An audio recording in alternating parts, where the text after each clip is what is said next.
서민주거 안정을 이유로 임대주택 보증보험 가입을 의무화한 정부. 막상 가입 자체가 불가능한 일부 임대사업자는 수천만 원대 과태료만 받고 있습니다. 세입자는 보호되고 집주인은 버려지는 모순된 현실을 현장 속으로 해서 보도합니다. 더불어민주당이 검찰청을 폐지하고 검찰의 수사권과 기소권을 분리하는 내용의 검찰개혁 패키지 법안을 발의했습니다. 새 정부가 정부 조직 개편과 함께 검찰 개혁에도 속도를 올리고 있는데요. 핵심 내용과 영향을 뉴스픽에서 짚어봅니다.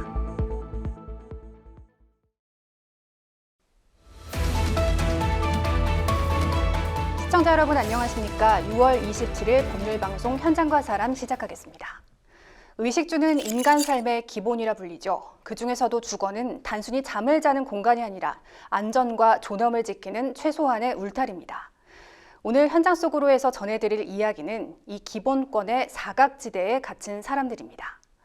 정부가 서민 주거 안정을 위한다며 보증보험 가입을 의무화했지만 막상 가입 자체가 불가능한 일부 임대사업자에겐 수천만 원대 과태료만 날아들고 있습니다. 집은 있는데 지킬 수 없는 집, 세입자만 보호되고 집주인은 버려지는 현실을 석대성 기자가 취재했습니다. 서울에서 임대사업을 하고 있는 60대 박모 씨. 10년짜리 임대사업을 등록한 지 어느덧 8년째.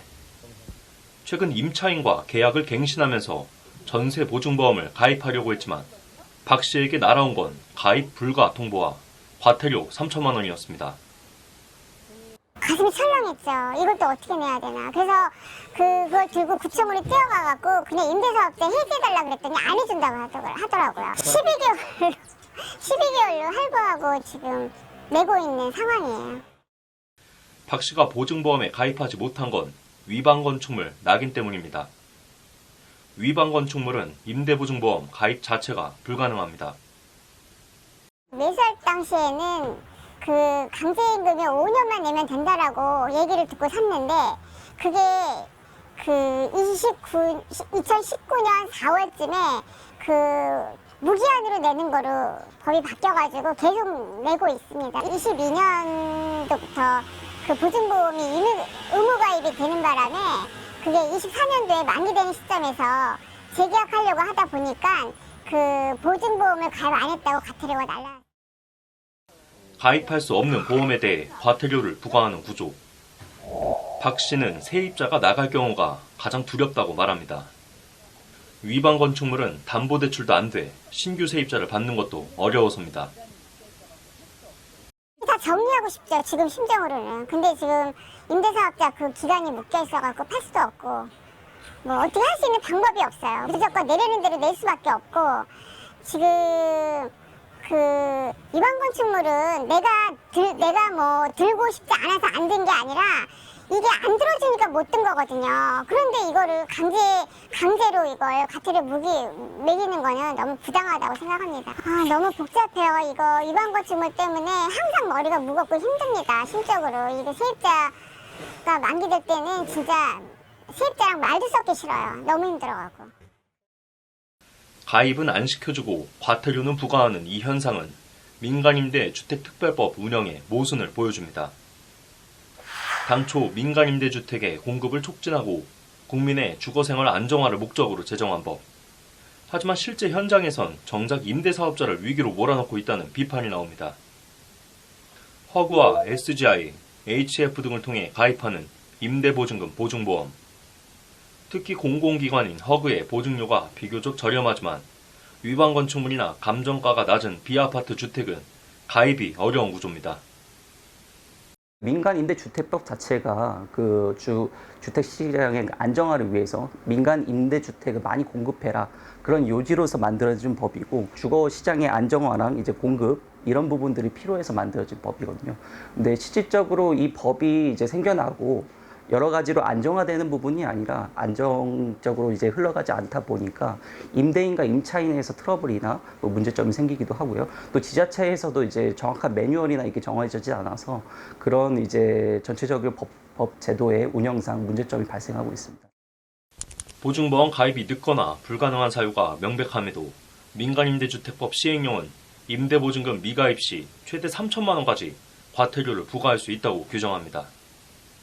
대부분 수억 원의 전세금이 걸린 임대사업자 입장에선 이 과태료가 실질적으로 벌금 수준이라 비판이 나옵니다. 허그 같은 경우에는 이제 임차인이 그 보증보험을 가입을 할 때 126%, 그 126%가 뭐냐면 공시가격이랑 이제 기준시가를 기준으로 합니다. 일반 건축물은 전용 면적이 적지 않습니까? 그리고 뭐 토지 지분이 적을 수도 있겠죠. 그렇게 되면은 그 126%에 대한 요율에 따라서 그 보증보험이 나오지 않기 때문에 그게 힘든 부분이 될 수가 있는 거고요. 더 큰 문제는 감정평가 기준도 매우 엄격하던 겁니다.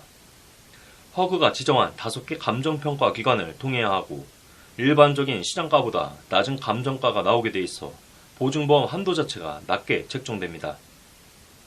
허그에 선정한 업체이기 때문에 그 현재 그 시점에 대한 내용에 대해서 이제 그 잘 모를 수가 있는 거죠. 예를 들어서 그 안에 내부 인테리어 상태라든지 아니면 뭐 남향이라든지 북향이라든지 그거는 뭐 지도상에 볼 수는 있겠지만은 세부적인 내용들을 파악을 하지 않기 때문에 조금 더 보수적으로 평가해서 실질적인 그 가격보다 낮게 평가되는 그런 경우들도 있습니다. 여러 이유로 보증금의 120에서 126%를 초과하지 않는 범위만을 보장하는 허그. 초과분에 대한 책임은 고스란히 임대인이 떠안아야 합니다. 건설임대주택의 경우도 상황은 다르지 않습니다. 사용 승인 이전에 보증보험에 가입해야 하는데 아직 보증금이 정해지지 않은 상황에서 보증서를 발급받는 건 사실상 모순이란 지적입니다. 준공 전까지 그 임대 사업자에 대해서 그 보증보험을 가입을 해야 되는 겁니다. 근데 우리가 그 시점에 보증보험이 얼마를 가입을 할지, 그 보증금이 얼마인지를 측정할 수가 없잖아요. 건설 임대 사업자의 경우에는. 그렇게 되면은 이제 임차인이 새로 들어왔을 때, 임차인이 바뀌게 되거나 아니면은 신규 이제 임차인 들였을 때 그 보증보험을 다시 가입을 해야 되는 거죠. 보증보험이란 공공의 울타리. 그러나 정작 그 안에 들어가고 싶어도 들어갈 수 없는 사람들. 책임은 지우되 권한은 없는 임대사업자에게 지금의 제도는 오히려 또 하나의 리스크로 다가오고 있습니다. 제도 개선 없인 선의의 임대인이 줄줄이 낭떠러지로 몰릴 수 있다는 경고가 나오는 이유입니다. 법률방송 석대성입니다. 보증보험 가입은 서민주거 안정을 위한 안전장치라고 정부는 설명합니다. 하지만 보도 보셨듯이 제도 밖에 놓인 사람들이 있습니다. 가입하고 싶어도 할 수 없는 임대 사업자들, 그들에게는 수천만 원 단위의 과태료가 돌아오고 있는데요. 관련 제도의 허점과 구조적 문제를 보도한 석대성 기자와 함께 집중 조명해 보도록 하겠습니다. 석 기자, 먼저 이번 사안을 취재하게 된 계기부터 말씀해 주시죠. 예, 그 앞서 리포트를 통해 보셨겠지만 그 한 유황건축물 임대 사업자가 전세보증보험 가입을 하지 못하고 그 결과 과태료 3천만 원을 부과받고 있는 내용 전해드렸는데요. 사실 뭐 이런 문제는 이분뿐만이 아니었습니다. 현행 제도는 이제 보험 가입이 불가능한데도 불구하고 과태료를 부과하는 구조로 되어 있습니다. 뭐 위반 건축물, 그리고 감정평가 기준, 보증한도 제약 등 여러 복합적인 문제가 얽혀 있는데요. 그 전반적인 구조를 좀 더 살펴볼 필요가 있다고 생각을 했습니다. 네, 먼저 민간임대주택법이 보증보험 가입을 어떻게 규정하고 있는지 정리해 주시죠. 네, 그 현행 그 민간임대주택법에 따르면은 일반 민간 임대 사업자는 임대차 계약 체결하기 전에 이제 보증보험에 가입을 해야 합니다.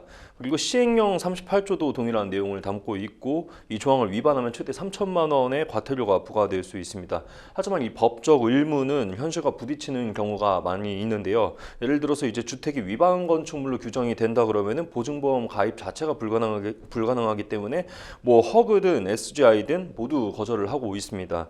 이런 경우도 예외 없이 과태료가 부과되고 있습니다. 그렇다면 왜 보증보험 가입이 그렇게 어려운 건가요? 위반 건축물 때문만은 아닐 텐데요. 가장 이 손에 꼽히는 건 감정평가 기준 때문입니다. 이 감정평가 기준이 굉장히 보수적인데 이 허그가 감정평가를 자체 지정한 5개 업체에 의뢰를 하고 있는데 이 기준이 굉장히 보수적입니다. 이 기준 시가 또는 공시지가의 120에서 126% 이내에서만 보증이 가능하기 때문에요. 실거래가보다 감정가가 낮게 나올 경우에는 이 보증금 전액이 커버가 되지 않고 있습니다. 나머지는 이제 임대인이 스스로 부담을 해야 하는 처지인 겁니다. 게다가 이 보증금 산정이 늦어지거나 계약 갱신 시점이 맞지 않으면 보증서 자체가 발급이 늦어지기 때문에 이 과정에서 단 하루라도 기간이 어긋나면 과태료를 부과받고 있습니다. 건설임대주택 사업자에게도 같은 문제가 적용이 됩니까? 이 건설임대주택은 상황이 좀 더 복잡한데요. 이 건축물의 사용 승인 신청 이전까지 보증보험에 가입을 해야 하는데 문제는 이 시점까지 아직 임차인이 없다는 게 문제가 되고 있습니다. 보증금도 당연히 정해지지 않은 상태고요. 사실상 이 가입이 불가능한 상태인데 법령은 무조건 가입하라고 규정하고 있는 겁니다. 네, 지자체와의 갈등 문제도 있다면서요? 예, 그 임대사업자가 제도를 잘 알지 못해서 이 임대차 신고를 누락하거나 혹은 제때 그 갱신 신고를 하지 못할 경우가 있는데요. 그 또한 이 과태료 부과 대상이 되고 있습니다. 그리고 렌트홈 시스템이 도입이 됐지만 이 고령의 그 임대사업자 같은 경우에는 디지털 기기 활용에 어려움을 겪고 있기 때문에 여전히 진입 장벽이 높은 상태고요. 이 역시 임대 사업자에게만 일방적으로 책임이 전가되고 있다는 비판이 나오고 있습니다. 제도의 본래 취지와 실효성에 대해서도 회의적인 시선이 많다고요.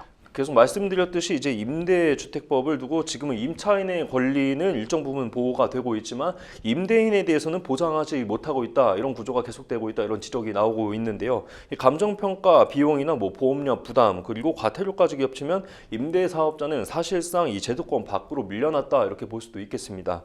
전문가들은 이 제도의 유연화, 특히 그리고 비의도적 위반이나 가입 불가 사유에 대해서는 예외 규정을 만들어야 한다고 지적을 하고 있는데요. 전문가 목소리 한번 들어보겠습니다.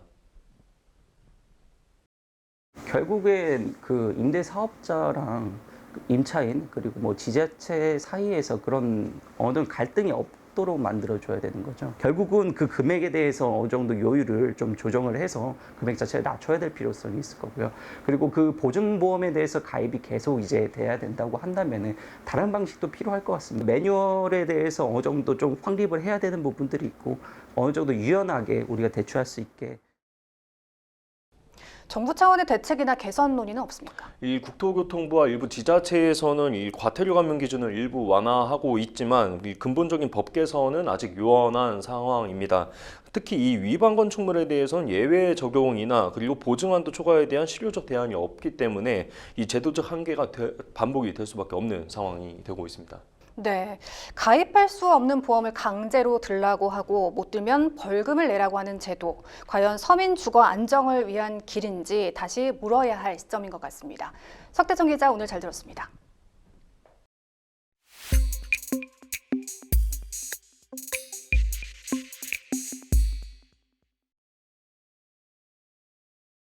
정치권 안팎으로 검찰 개혁 논의가 본격 시작됐습니다. 기존 검찰청을 폐지하는 동시에 검찰이 갖고 있는 수사권과 기소권을 분리하는 게 핵심인데요. 이번 주 뉴스픽 시간에는 새 정부의 검찰 개혁 방안과 시민사회가 요구하는 개혁안에 대해 조나리 기자와 함께 이야기 나눠보도록 하겠습니다. 조 기자, 더불어민주당이 3개월 이내에 검찰 개혁 법안들을 처리하겠다는 방침인데 어떤 내용인가요?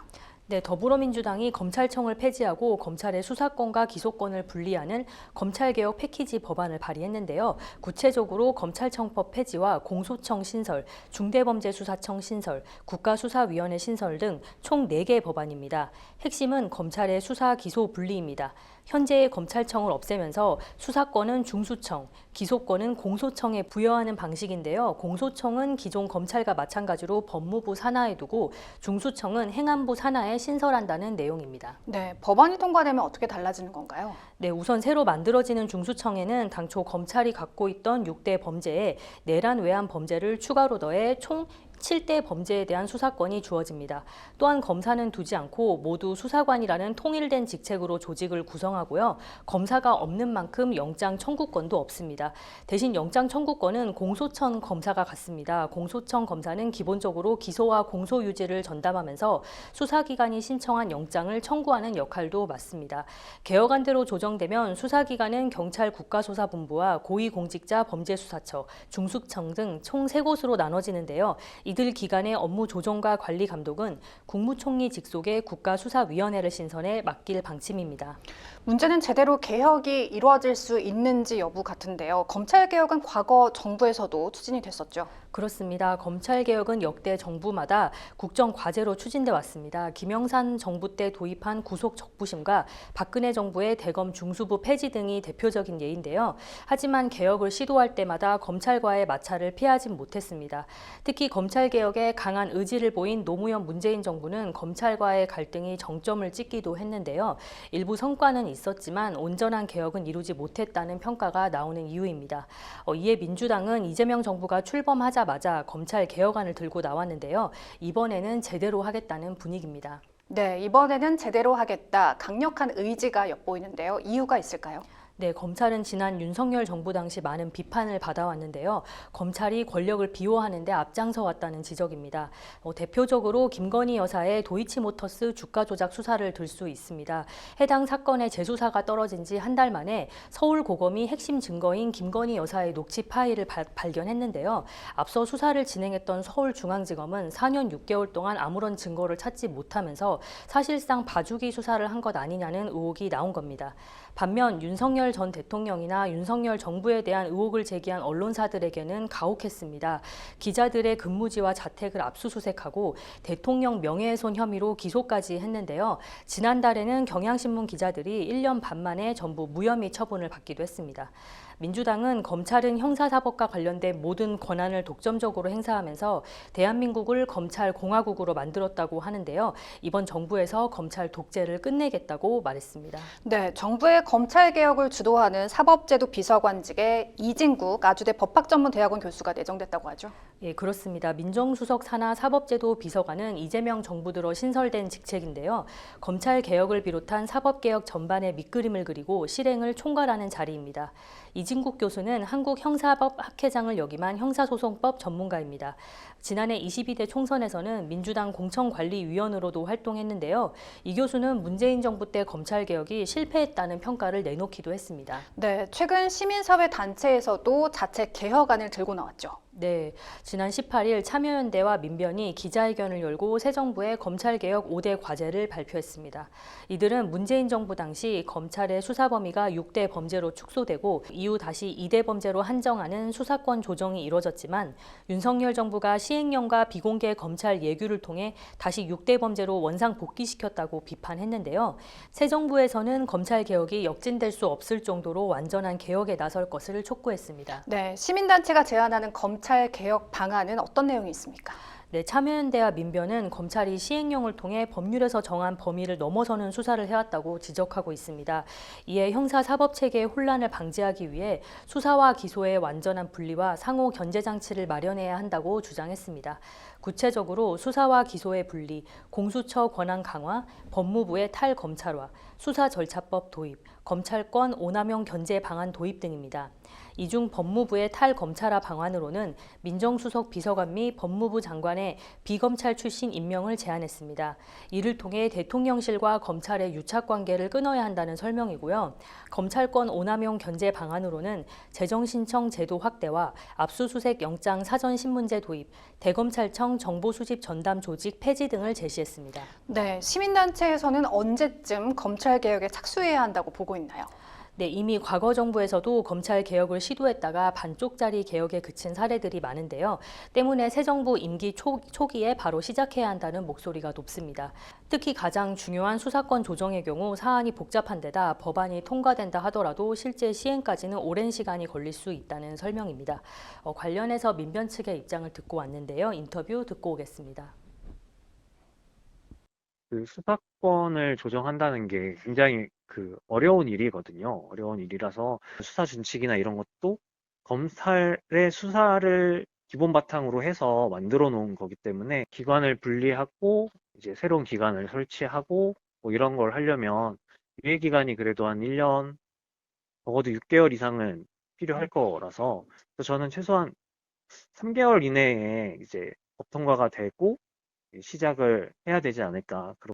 지금 국회와 정부 모두가 이제 검찰개혁에 대한 일치된 의견을 갖고 있기 때문에 빠르게 진행될 수 있지 않을까라고 예상하고 있습니다. 네, 잘 들었습니다. 새 정부의 검찰개혁이 출발선에 섰습니다. 법안 통과부터 제도 정비까지 가야 할 길이 먼데요. 앞으로의 진행 상황도 계속 지켜봐야겠습니다. 이번 주 뉴스픽 여기까지입니다.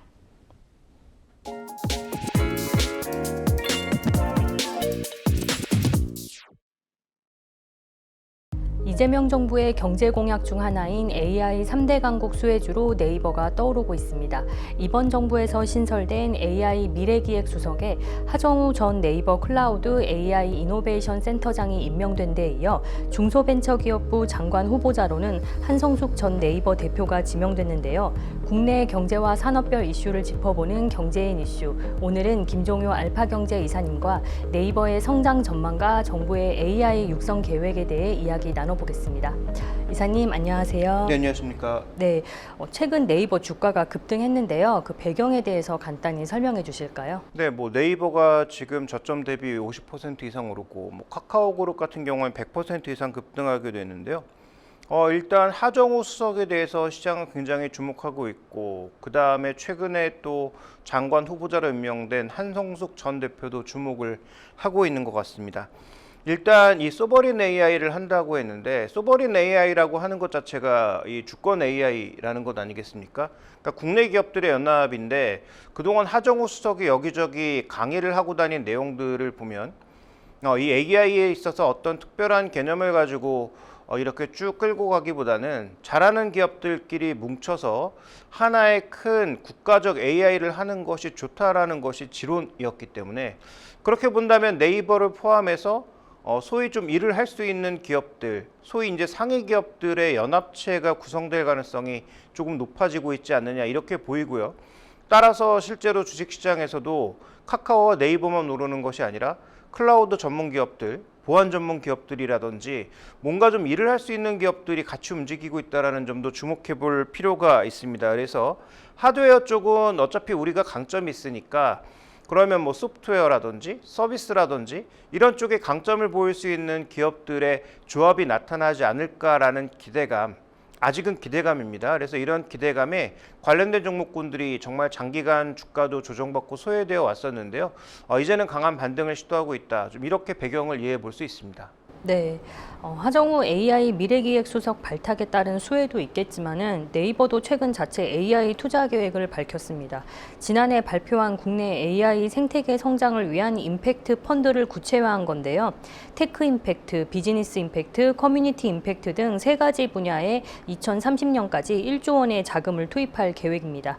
이건 어떻게 전망하시나요? 네, 이 방향은 과거에 이제 네이버가 사내벤처를 통해서 전체적인 사업부나 네이버의 규모를 키운 것 같은 일종의 인큐베이팅 시스템 정도로 생각하시면 됩니다. 근데 갑자기 뜬금없는 얘기지만 얼마 전에 이재명 대통령이 울산 가서 울산 시장이라든지 AI 관련된 사람들을 모아놓고 일종의 간담회 같은 거 가졌을 때 SK그룹이 지금 100메가 투자하는데 70조 드린다고 했거든요.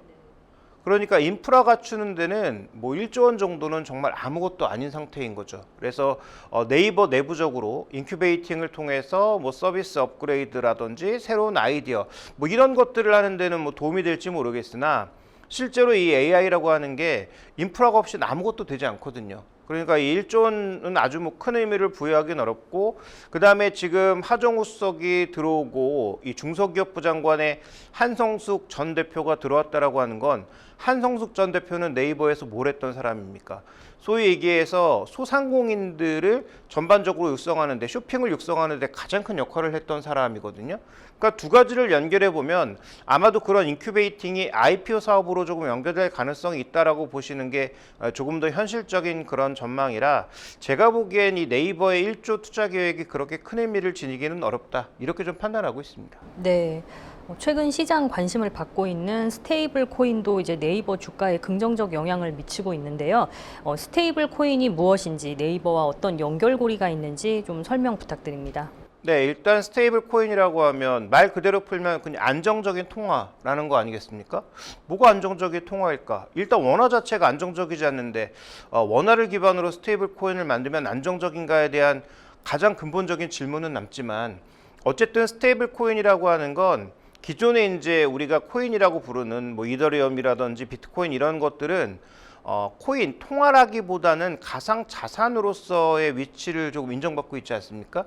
근데 여기서 얘기하는 스테이블 코인이라고 하는 것은 달러, 원화, 엔화 이런 것들과 1대1로 패깅돼서 정확하게 딱 연결돼서 실제로 결제로도 쓰일 수도 있고 통화의 기능을 담당할 수 있는 이런 코인을 만들겠다라는 것이죠. 그래서 이걸 CBDC, 중앙은행이 감당하는 형태로 할 것인가, 아니면 우리의 최근 법안은 한국은행이 이것을 감당하는 역할보다는 개별 기업들의 자본금 진입 장벽을 낮춰서 다양한 기업들이 뛰어들어서 이 생태계가 좀 커지게 하겠다라고 하는 그런 얘기를 내놓고 있다 보니까 그럼 다양한 기업들이 들어서 생태계가 살아나겠다라는 기대가 있는 거죠. 그러다 보니까 소위 이제 여러 기업들, 작은 기업들까지 막 움직이고 있는데, 근데 과연 통화를 만지는 어떤 산업에 있어서 소위 자본금 10억짜리 기업이 의미가 있나? 그 다음에 원화가 흔들릴 때 과연 그 기업들이 버텨낼 수 있을까라는 우려는 있는 상황이고요. 다만 민주당이 지금 발의하고 있는 법안의 허들은 굉장히 낮춰놓은 상황이다 보니, 그러면 이런 여러 기업들이 들어올 수 있는 일종의 플랫폼이 있어야 된다는 거죠. 그럼 국내에 지금 플랫폼 기업이라 하면 카카오페이, 그러니까 페이랑도 연결시킬 수 있는, 결제랑도 연결시킬 수 있는 하나의 플랫폼은 이미 4천만이 가입되어 있는 카카오페이, 그 다음에 네이버 페이 정도가 의미 있는 서비스가 될 수 있기 때문에 이런 기업들이 지금 관련 기업으로서 떠오르고 있다. 그래서 스테이블 코인과 반드시 연결된 건 아닌데, 스테이블 코인이 결제와 전반적인 통화 과정에 연결되어 있다 보니 이것이 기존에 이제 하는 체계 혹은 금융결제 이런 곳과 조금 떨어져 있는 부분이라면 아마도 기존에 이제 결제 사업들을 해본 쪽, 그래서 이런 SI 업체라든지 아니면 뭐 네이버 페이라든지 카카오페이 쪽에 좀 더 시장에 방점을 찍고 있는 그런 모습으로 이해를 하고 있습니다. 네. 이외에도 네이버는 기존 사업도 탄탄한 흐름세를 지금 보이고 있는데요. 특히 지난 3월 쿠팡 대항마로 출시한 모바일 앱 네이버 플러스 스토어가 대표적입니다. 아직까지 시장 반응이 긍정적이라고 하죠. 네, 뭐 가입자는 늘고 있죠. 워낙 뭐 프로모션을 많이 하고 있으니까 가입자는 늘고 있는 건 사실인데, 실제로는 쿠팡과는 성격이 좀 많이 다르죠. 쿠팡은 자기들이 물류까지 직접 하면서 물건을 그 물류센터에 쟁여두고 소위 이제 자신들이 물류의 전체를 감당하는 그런 풀필먼트 전체를 갖추고 있다면, 네이버는 여전히 뭐 물류는 CJ 대한통운에 맡기는 형태, 그 다음에 입점은 각 개별 사업자들이 입점하는 형태로 가져가고 있기 때문에 꽤 많이 사업이 다르기는 하지만, 네이버에 지금 준비된 부문별 매출의 추이를 보시면 성장이 지금 뚜렷하게 둔화되고 있는 것이 보이고 있습니다. 거기다가 이제 AI 시대가 되면서 검색의 시대가 지고 있다. 그러면 가장 주축이라고 볼 수 있는 검색 광고가 주춤할 수 있는 상황이기 때문에, 이런 여러 가지 부담감이 있는 상황 속에서 네이버의 지금 방향성은 이런 광고 같은 것들을 AI와 접목해서 검색 서비스와 이 실제로 광고, 그 다음에 이 커머스라고 하는 산업을 하나로 연결하겠다라는 그런 의지를 강하게 보여주고 있습니다. 그럼에도 불구하고 이제 성장 둔화가 굉장히 지금 보이고 있는 상황이어서 그동안 주가가 좋은 실적에도 불구하고 오르지 않았다가 최근에 이제 스테이블 코인, AI의 주역으로 나설 수 있다라는 기대감에 오르고 있는 것이니까, 뭐 기존 사업의 탄탄함은 원래부터 있었던 것이고요. 근데 이것만으로 주가가 올라가기 조금 어렵고, 오히려 최근에 주가 강세는 앞서 말씀드렸던 뭐 스테이블 코인이라든지 AI의 주도적 역할을 할 수 있는 기대감이라든지 이런 것들이 좀 더 본질적으로 작용하고 있다, 이렇게 볼 수가 있겠죠. 네. 정부 계획도 짚어보면요. 하정우 수석은 향후 5년간 100조 원 규모의 AI 투자 및 인프라 전략을 총괄하는데요. 구체적으로 좀 어떤 일들을 추진할 것으로 보이나요? 근데 여기서 나오는 100조는 정부가 100조를 지금 조달하겠다는 건 아니죠. 그래서 이번에 그 울산에 가서 울산 쪽에서 울산시장과 그룹사들과 얘기를 나눴을 때 이재명 대통령도 분명히 얘기를 한 게, 선도적으로 지금 SK그룹이 나서주는 것에 대해서 굉장히 고맙다, 이렇게 얘기를 하고 있잖아요. 그러니까 정부는 소위 이제 마중물을 내고 그다음에 IPO를 통해서 이 생태계에서 뛰어놀 수 있는 다양한 그런 이 기업군들을 좀 발굴해내는 형태, IPO를 통해서 시장의 자금과 이런 기업들을 연결해주는 형태로 갈 가능성이 높고, 그러면 아까도 언급드렸던 것처럼 하정우 수석의 역할은 지금 여러 산업군에서 잘하는 그런 기업들이 있잖아요.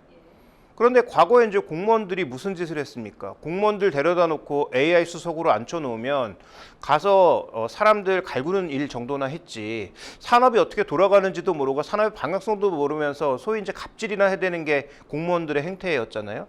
근데 이제 산업에 있던 사람이 왔으니까 그러면 어떤 기업이 잘하는지는 알 거고 그런 그 기업들을 줄 세워서 적어도 SI 쪽에서는 누구와 연결하고 그 다음에 지금 이런 서비스에서는 누가 가장 잘하고 있고 이 서비스와 이 서비스의 어떤 결합 관계는 누가 가장 좋을까 정도의 조율은 충분히 할 수 있을 것이라고 보입니다. 그렇지만 이 하정우 수석 자체가 네이버에 있을 때부터 그렇게 평가가 좋은 사람도 아니고 내부의 평가는 과연 뭐 장관급의 역할을 할 수 있는 사람인가에 고개를 갸웃거리게 만드는 사람이라는 평가를 내부적으로 저는 들었었는데 그래서 저는 이분이 뭐 나서서 뭐 LMM 같은 거 한다고 설치지 말고 그냥 그대로 각 산업의 조율자 정도의 역할만 한다면 기존에 답답했던 공무원들의 헛발질보다는 그래도 조금 나은 역할을 할 수 있지 않을까 이렇게 좀 보고 있습니다. 네.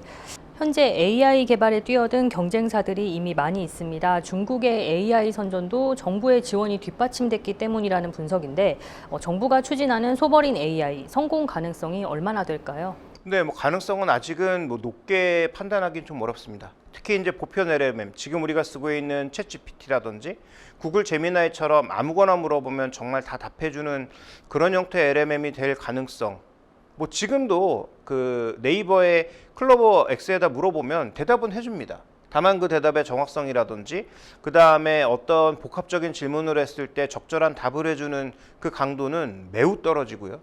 앞으로도 올라갈 가능성은 낮다고 봐야 되겠죠. 다만 이 소버린 AI라고 하는 것에 있어서 우리가 주목해 볼 포인트는 우리나라가 강점을 갖고 있는 거 뭡니까? 제조업이거든요. 그러면 우리나라의 제조 기술 자체가 각 나라 산업별 특성도 있을 것이고 문화별 특성이 있기 때문에 중국이 잘하는 게 있고 미국이 잘하는 게 있는데 이쪽의 AI를 우리에게 동일하게 적용하기는 어렵다라는 거죠. 그러면 적어도 제조업에 특화된 AI 같은 것들 이런 것들은 충분히 우리가 소버린 AI로서 가능성을 한번 타진해 볼 수가 있고요. 그 다음에 뭐 구글의 제미나이가 아무리 좋다 한들 그 다음에 오픈 AI의 지금 챗 GPT가 아무리 성능이 뛰어나다 한들 우리나라 방위산업에 이 AI를 접목시키는 건 어렵지 않겠습니까? 그러니까 적어도 한국의 주권을 지키는 데 있어서 가장 기본이 돼야 될 어떤 그런 서비스, 대표적으로 정부의 그 전자정부화라든지 그러니까 지금도 이미 전자정부화 돼 있지만 한 단계 더 나아가는 그런 전자정부화라든지 아니면 아까 말씀드렸던 방산이라든지 이런 몇 가지 사업에서는 소버린 AI가 충분히 역할을 할 수가 있죠. 그 다음에 이번에 이 AI 사업의 핵심 포인트는 정부가 인프라를 만들어서 이 인프라를 잘하는 기업들에게 절반 정도 떼주고 나머지 절반은 소위 이제 중소기업들이 뛰놀면서 다양한 어떤 아이디어들이 현실화될 수 있는 그런 공간으로 만들겠다는 게 핵심이기 때문에 이 두 가지만 할 수 있다고 하더라도 저는 이건 뭐 대단한 것이다. 그래서 전 세계에서 구글의 검색 시장을 막아낸 건 중국, 러시아, 한국 이 세 나라가 거의 뭐 그 딱 맞는 경우라고 봐야 될 텐데 이번에 소버린 AI도 전체적인 어떤 방어력보다는 이런 몇 가지 산업 분야에 있어서 방어력을 보인다면 저는 그것으로도 충분히 만족할 만한 성과가 아닌가 좀 이렇게 좀 봐야 될 것 같습니다. 네. 근데 국내에는 이제 AI 인재가 부족하다는 지적도 계속 나오고 있습니다. 한국의 AI 인재풀은 중국의 16분의 1에 그치고 있는데요. 정부도 최근 이공계 인재 육성 방향을 담은 시행령을 발표했습니다. 시행령의 주요 골자에 대해서 좀 설명해 주실까요? 네, 기존에도 이제 우리나라 교육 현실 때문에 뭐 의대로 가는 사람들이 많아지고 이런 것들이 원래부터 있었는데요. 그러니까 이공계 가면 뭐 힘들다 이런 것 때문에 원래부터 있었는데 지금 뭐 윤석열 정부 때 했던 그 어이없는 여러 가지 정책들 때문에 더 많이 망가진 상황이고 R&D 지금 예산을 깎으면서 많은 인력들이 해외로 유출된 부분도 분명히 있죠. 그래서 지금 늦긴 했지만 일단 R&D 예산을 복원시켜 놓는 것, 그 다음에 추가적으로 증액하는 것, 이건 뭐 반드시 필요하다라고 봐야 될 것 같고요. 이게 이제 그들의 월급으로 나가는데 이게 무슨 의미가 있냐라고 생각하실 수 있겠습니다만 그런 사람들의 연구가 없이 어떻게 산업의 발전과 개발이 있겠습니까? 그래서 우리는 산학연의 협동이 거의 안 되고 있는데 이런 것들을 위해서라도 이 복원은 반드시 필요하다고 봐야 될 것 같고 그다음에 일단 인력 풀 자체가 너무 부족하다 보니까 해외 인력들을 영입하는 그런 방안으로 또 하나의 이제 방향이 추진되고 있다. 그래서 크게 두 가지 방향으로 인력을 충원하고 그다음에 예산을 충원해서 기존의 인력들이 이탈하는 것, 그다음에 이탈된 인력이 일부는 돌아올 수 있도록 만드는 그런 토대를 좀 마련할 것으로 보여지고 있습니다. 네. 소버린 AI를 중심으로 한 네이버 성장세가 언제까지 유지될지 투자자들의 관심이 높은데요. 마지막으로 종합해서 정리해 주실까요? 네, 말씀드렸지만 네이버가 성장을 이뤘습니다. 그래서 한때 PBR 3배까지 움직였다가 PBR 뭐 1배 정도 수준까지 급격하게 주가가 밀리는 양상이었는데요. 최근에도 그래도 시장에 아무도 관심이 없었거든요. 그런데 갑자기 뭐 스테이블 코인, AI 이런 얘기들이 나오고 인물 기준으로는 청와대 수석 1명, 그다음에 지금 장관 후보자 1명이 나오면서 갑자기 주가가 급등하고 있는 양상입니다. 네이버가 다시 성장을 찾는다면 과거처럼 뭐 3배 한번 시도해 볼 수 있겠습니다만 제가 보기엔 그거는 꽤 불가능한 얘기인 것 같고 준비된 PBR 밴드를 보시면 2배 정도까지는 조금 우리가 한번 시도해 볼 수 있는 것 아닌가 이렇게 보여집니다. 가격 기준으로 보면 한 34만 원? 뭐 이 정도 되거든요. 이 정도까지 시도해 볼 수 있는데 말씀드렸던 것처럼 스테이블 코인, 원화 스테이블 코인이 되나? 이거 검증 필요하고요. 왜냐하면 스테이블 코인에 가장 반대하는 건 한은 전체 금융권입니다. 이 반대를 뚫고 과연 할 수 있을지는 좀 더 우리가 냉철한 분석이 필요할 것 같고 그다음에 두 번째로는 AI 아까 말씀드렸던 대로 보편 LMM 안 됩니다. 그래서 이런 부분들의 한계를 좀 생각해 본다면 네이버 주가가 더 올라갈 것 같기는 하지만 현재 펀더멘탈을 동반하고 올라가고 있는 것이 아니기 때문에 언제든지 다시 급락세로 돌아설 수 있다는 것도 반드시 명심하시고 가야 될 것 같고요. 그 다음에 지금은 모멘텀 구간입니다. 그래서 주가가 쉽게 밀리지 않는 구간이니까 추가적인 반등은 나타날 수 있다 정도로 보시는 게 종합적으로는 맞는 결론이 될 것 같습니다. 네, 잘 들었습니다. 이번 주 경제인 이슈는 여기까지입니다. 오늘도 함께해 주신 김종효 알파경제 이사님 고맙습니다.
이번 주 현장과 사람은 여기까지입니다. 다음 주 더욱 좋은 내용으로 찾아뵙겠습니다. 고맙습니다.